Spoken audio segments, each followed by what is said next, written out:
Hello everyone, and welcome once again to my channel. You might have noticed I took a little bit of a break. I've just been laying on my couch trying to figure out something to make a video about.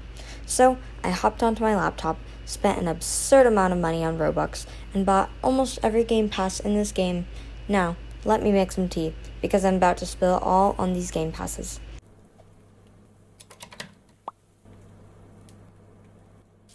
I hope you enjoy, and let's get started. So I've created a pros and cons list for all the game passes I own. Most of the cons are courtesy of my cousin who doesn't play Royale, and our first game pass on the list is the glowing hair pass / more hair colors pass. The pro for this one is that it's really cheap, but I like this game pass and would definitely recommend since it's so cheap. Now, on to the next one. Our next game pass is the designer pass, which has a similar pro to the hair color customization. You can be a little bit more personal with your outfits, so this one would be a little bit more for people with fancier items. Maybe they have more items and aren't worried with their hair as much as their outfit, but these also go hand in hand and work great. Can also come in handy for going to Sunset Island if there's a specific food theme and there's a pattern that has the food on it. And the only con with this one, which I feel like people should hear about before they buy it, is that not all the patterns work on certain outfit items. For example, the knee-high St. Patrick's Day mismatched socks, they won't really show up a pattern on the socks, only on the foot part, and it's all blurry and meshed up. Also, the pleated skirt, depending on what pattern you're putting on, if it's a specific picture, it will get folded because of the pleats in the skirt. But again, other than that, works hand in hand with custom hair colors, really cheap, not a ripoff, and I really like it. On to the next one. Our third game pass is the Paintbrush pass, and I did not buy this one, and my reasoning is quite simple actually. I don't find it really necessary because I already like the color scheme of my phone and my journal, and since I don't roleplay a lot, my locker doesn't need to have a color, and you can already color your locker for 8,000 diamonds. This one just allows you to color it more often without losing your diamonds. And even when I do roleplay, it's kind of weird and silly to have my name above my head. So if I would roleplay, I would probably remove my name so people could be like, "Hi, what's your name?" So in the case of that happening, I wouldn't even need a colored name. But a lot of people like having more things to change and edit the world around them, and that's just fine. Our next game pass is faster flying, and this one I feel like could be my personal favorite. Nonetheless, there are still cons about it, but a great pro for it is it's basically the best for farming diamonds, because you can get from one end of the map to the other in the school like that.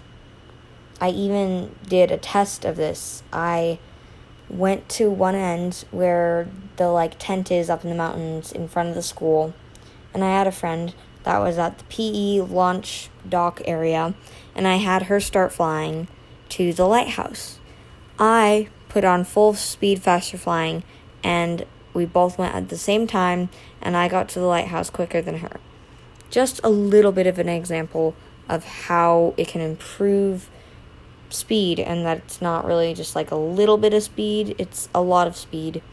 And it also helps for just the game itself, getting to classes in time, because sometimes you have to grab your books from your locker, and it helps for progression of the game, because when you're not late to classes, you don't miss them, and when you have your books, you get better scores, better grades, I guess, for your class.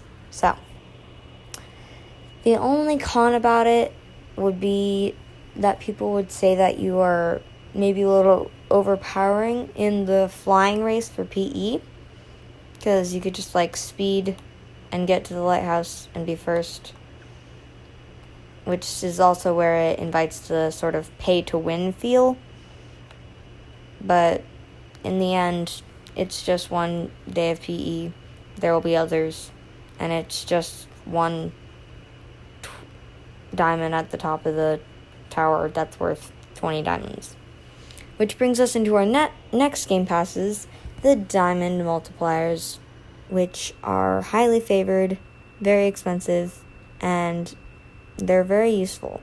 The pro for this one is that they are great for people who are invested in the game and know that they'll keep playing, and the con is that many people will also say that it's pay to win, which is true because when you get diamonds, you can level up from that, and more diamonds equals better, more pricier items, but you can still go on without having the diamond duplicators.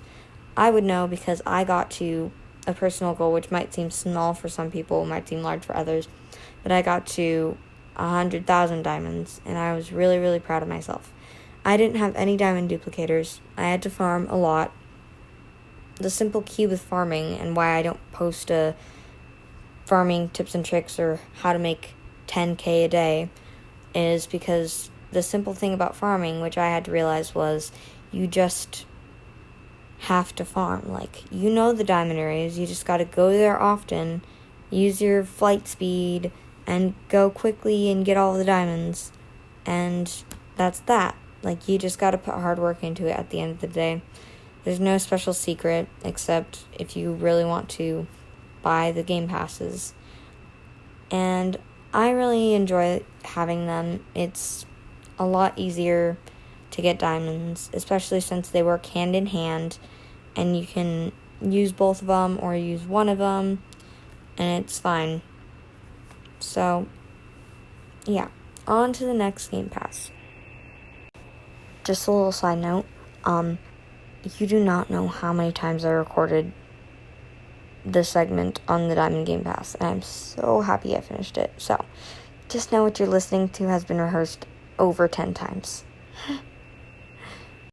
Alrighty, our next game pass is the Crystal Ball Pass, and this one is very fun to use, and I enjoy spying on people. It's also great for taking screenshots, like you see something fancy that you want to screenshot or just like have. Sometimes I like to screenshot my character because I think she looks cute. It's just fun. You can spy on people. I actually found some pretty funny stuff. I'll put in a screenshot of that. And it's just for fun and entertainment. The only con of this one is that you can't use it on mobile, and when you activate the crystal ball, everyone will see your character like putting its hands around the crystal ball, and so they'll know you're using it unless you hide your character, of course. But other than that, it's just for funsies, and don't go buying this thinking it'll improve your character or do anything like that. It's just solely for fun. I enjoy using it. It's helpful to look around sometimes. So yeah. Overall, game passes are really your choice if you want to even spend money on Roblox or Royale High. I just thought I'd share my thoughts because there are always pros and cons to consider before purchasing. So I hope I helped some of you guys out. Have a wonderful day, and I will see you all soon. Bye!